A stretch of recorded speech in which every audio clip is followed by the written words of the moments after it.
Okay, so let's start that one again. So we've got our first one, so we've got 2, 0, 2, 7, make sure they're in the right order. The first one, you can have 3 pieces of washi tape out the side, lay that face down, line up the other one and have your 2 pieces of washi tape in between the gaps from the first one, lie that face down and line it up with the card beforehand.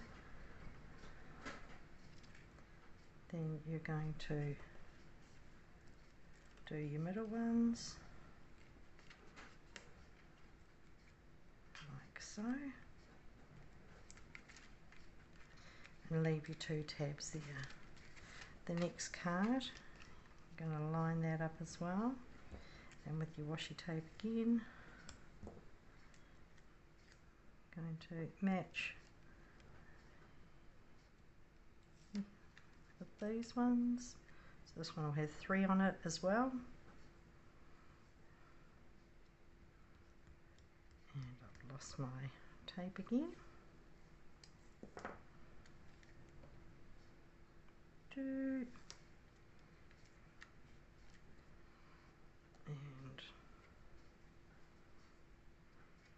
has anybody got a good idea on how to, without folding it over? Remember back in the day with the old sellotape and you always folded it over. And 3.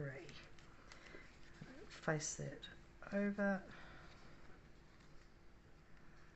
line it up with the previous pockets,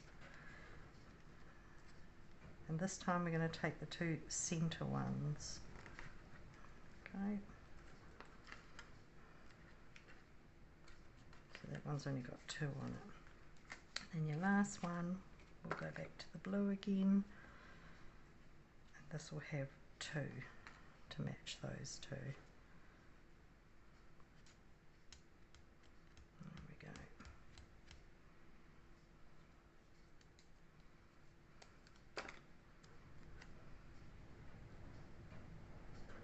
One in the middle there, and one in the middle there. Oops. Try and get it reasonably straight, Helena. Okay, line them up there, flip it back over, and line your tags up again. This time it'll go that way, that way,